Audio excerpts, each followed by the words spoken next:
Chapitre vecteurs et coordonnées, calcul des coordonnées du milieu d'un segment et calcul de distance.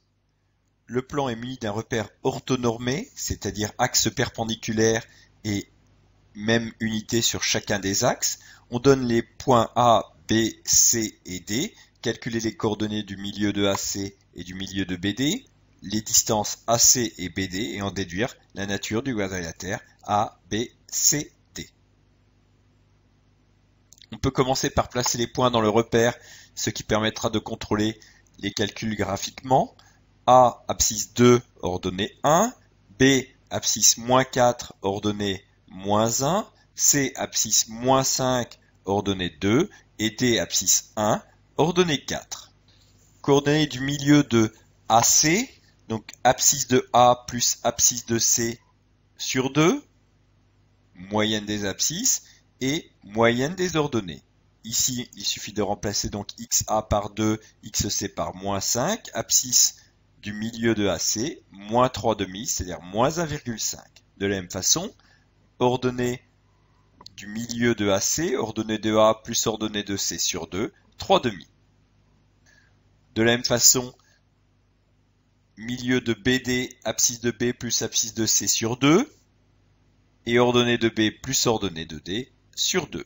On obtient donc également moins 3,5, 3,5. Les diagonales AC et BD se coupent en leur milieu et donc le quadrilatère ABCD est un parallélogramme. Le milieu de AC a bien pour abscisse moins 1,5 et ordonnée 1,5 et le milieu de BD est également le milieu de AC. Calcul des distances AC et BD. Abscisse de C moins abscisse de A au carré, ordonnée de C moins ordonnée de A au carré. C'est-à-dire finalement l'abscisse est l'ordonnée du vecteur AC. Il suffit ensuite de remplacer les abscisses et les ordonnées par leurs valeurs, d'effectuer le calcul. Attention avec les signes moins. Moins 7 au carré plus 49, 1 au carré, 1, racine de 50 pour la distance AC. Distance BD, XD moins XB au carré, YD moins YB au carré, c'est-à-dire les coordonnées du vecteur BD élevées au carré. Attention ici au calcul avec les signes moins consécutifs. 1 moins moins 4, 1 plus 4, donc 5 au carré, 25. Les deux distances AC et BD sont égales. Les diagonales du parallélogramme sont de même longueur. C'est donc un rectangle.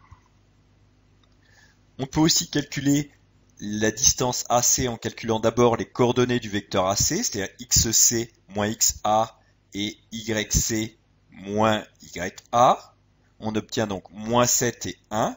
Il suffit ensuite d'utiliser ces coordonnées pour calculer la distance AC, puisque XC moins XA au carré égale moins 7, donc on effectue moins 7 au carré plus 1 au carré.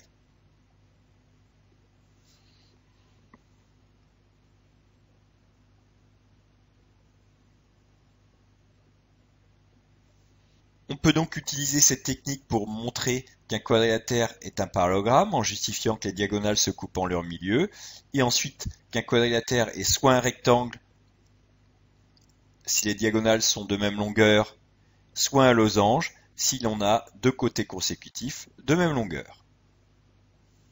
On peut rappeler aussi que pour montrer qu'un quadrilatère est un parallélogramme, on peut calculer les coordonnées du vecteur AB et du vecteur DC. Les coordonnées de ces deux vecteurs doivent être égales.